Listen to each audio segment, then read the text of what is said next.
Look at the NEET physics and chemistry papers from the last 5 years.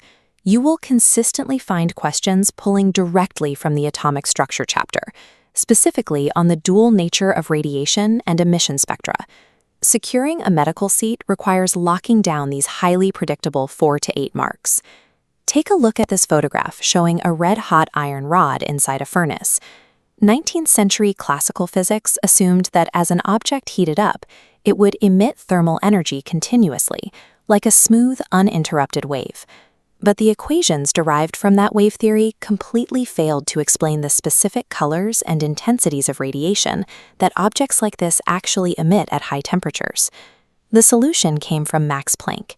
Instead of a continuous wave, he proved energy travels in distinct, indivisible packets called quanta, or photons. The total energy of each photon is strictly tied to its frequency, calculated by the formula E equals h nu. This means an atom cannot absorb or emit half a photon, or 75% of a photon. Energy exchange only happens in precise, whole number multiples of these exact quantum packets. Let's see how this energy behaves when it hits matter. When a photon strikes a metal surface, it collides directly with an electron. During that collision, the photon instantaneously transfers its energy payload to the electron without any time lag. This diagram outlines the exact conservation of energy for that collision. The incoming photon's total energy, h nu, is split into 2 parts. First, it pays the work function, h nu 0. This is the strict minimum energy required to break the bond holding the electron to the metal. Any energy remaining after that threshold is net is directly converted into the kinetic energy of the escaping electron. A very common trap on exams assumes that if you use a bright, intense light, the sheer volume of energy will eventually force electrons out of the metal, regardless of the light's color. But brightness only controls the quantity of photons, not their individual strength. If you shine an intense red light on potassium, you are bombarding it with billions of photons. But because red light has a low frequency, every single photon falls below the work function threshold. Billions of collisions occur, and 0 electrons are ejected. Now look what happens when we switch to a very dim yellow light. Yellow light has a higher frequency. The total number of photons drops drastically, but because each individual photon now carries enough energy to clear the work function threshold, they successfully knock electrons loose at high speeds. This confirms that light interacts with matter as a particle. The frequency of the light determines the kinetic power of the collision, while the brightness only dictates how many of these collisions happen. This precise quantum behavior also explains how atoms emit light.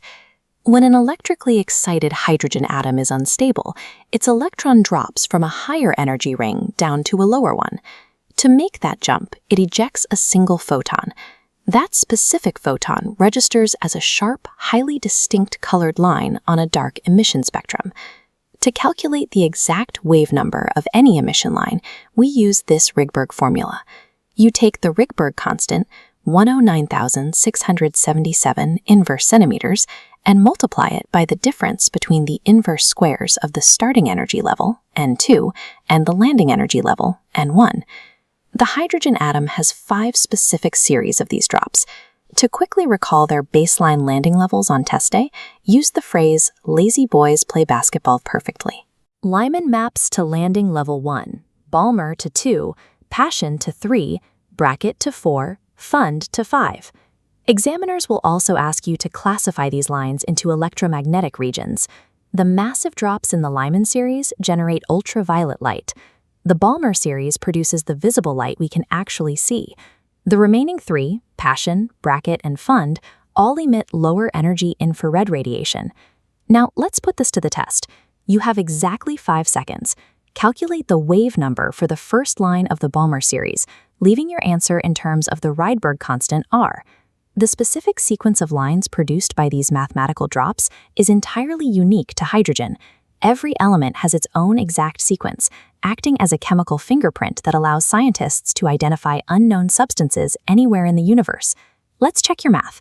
For the first line of the Balmer series, the baseline landing level N1 is 2. The first line means the electron dropped from the very next ring up, making N2 equal to 3. Substitute those into the equation.